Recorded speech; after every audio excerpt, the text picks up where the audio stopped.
Gilly, thank you so much for joining us. First things first, the Women's FA Cup final this weekend, a massive game between Chelsea and Manchester United under the arch at Wembley. How much are you looking forward to it?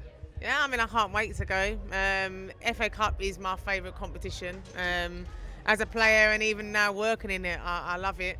It's a special game because obviously it's the chance to play at Wembley. But it's just a huge competition to be a part of, and I think it's exciting because obviously and United and Chelsea played against each other recently as well in the league. Chelsea coming into it trying to get a domestic treble. Yeah.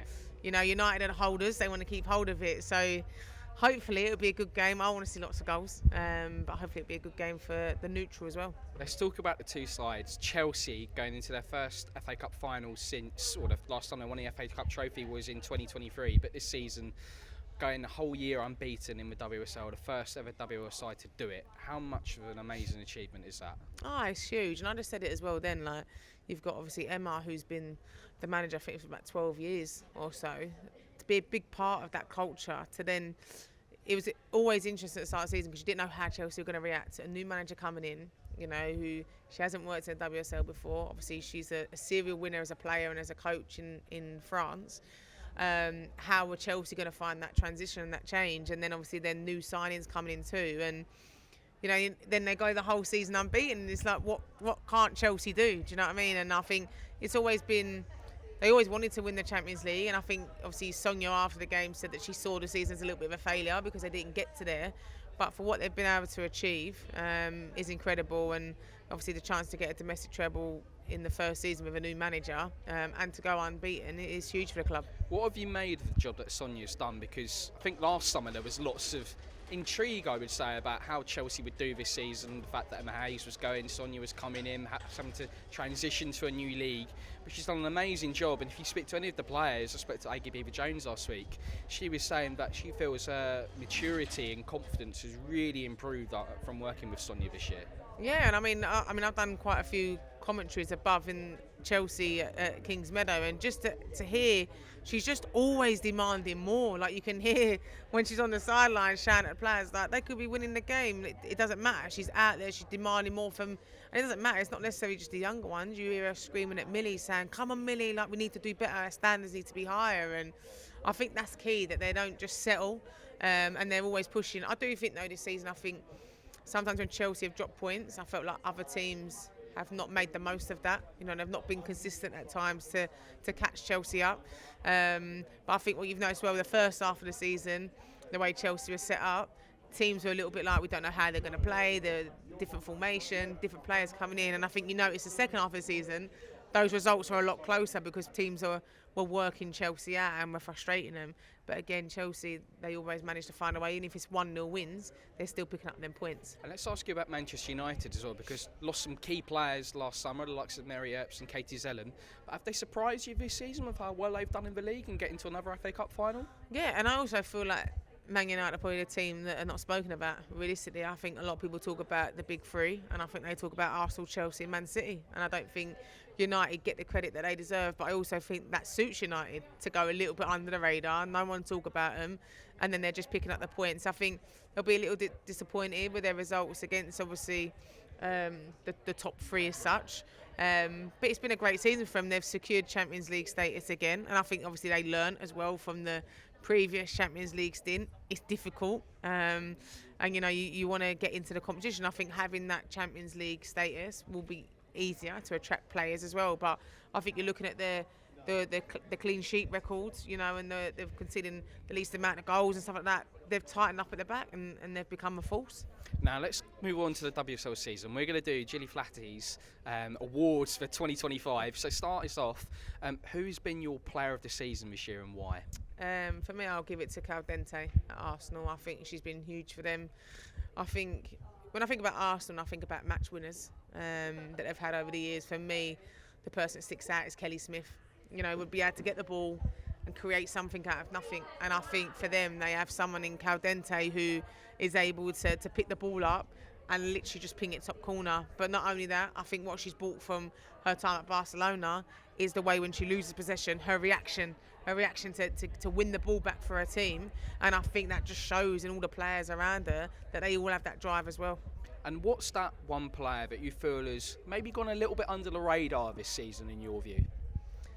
I think that's a difficult one, to be fair. I think, for me, at Chelsea, I think Sandy Baltimore has been huge for them, filling in at different positions.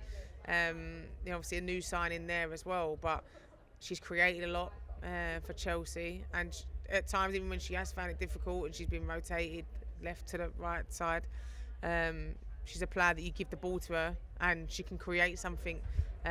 So yeah, I'd say her. And who's been your young player of the season and why? I'd say for me, Martinez at West Ham. Obviously she signed for them. She had to go back out on loan to get enough points for her visa. She comes back in January and it's like unbelievable signing for them. And I think I watched her play against Tottenham. It wasn't. It was against Crystal Palace a few weeks back. Scores 4 goals, like unbelievable. And it was just that, that just confidence, but also she's humble. After the game, she was just so willing to compliment her teammates and say, well, my teammates have to give me the ball, and where some strikers might be a bit like, it's all about me as such. And I think she's been huge for West Ham, and she's been huge in the way that they've turned their season around as well. And what team has been your surprise package this year? Who's caught you by surprise? I'd say Everton towards the second half. I think again they had a decent January transfer window, and I also thought before that, I thought that they was potentially going to go down. I thought Crystal Palace had picked up a few points and they was in there, but then they was able to then turn it around and obviously get a lot higher up the table. So for me, I'd say Everton. You just mentioned Everton there. Big news yesterday, them playing at Goodison Park from next season, going to be their home. How massive is that for the league? Yeah, that's huge for them. Obviously, I played at Walton Park where they were the last few seasons. It's difficult because it's quite open. Obviously, I think it's a council-owned place, but it's only got a stand really on one side and the rest of it's quite open. So it's quite difficult to play there. But again, it's huge. We've seen it. We've seen clubs who are playing regularly at the main stadium, what that's able to do for your team. And I think it's great as well for Everton, the fact that they're still able to keep one of their teams playing at Goodison. Who's your manager of the season?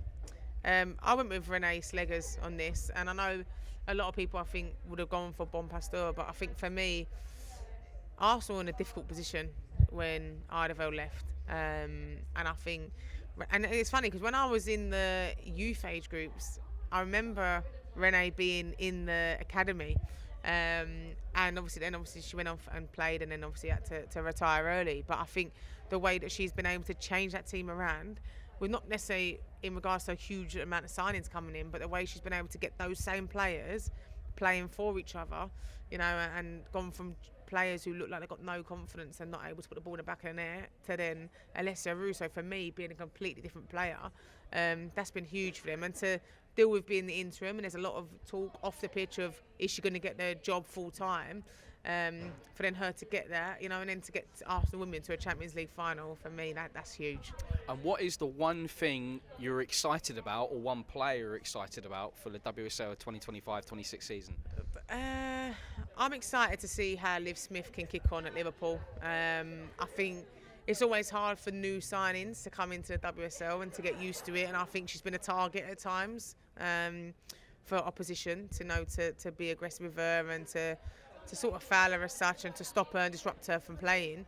But I think she's been huge for Liverpool, and I think she's had a taste of it now. So I feel for her. She's very, very young. She's come with a big price tag as well.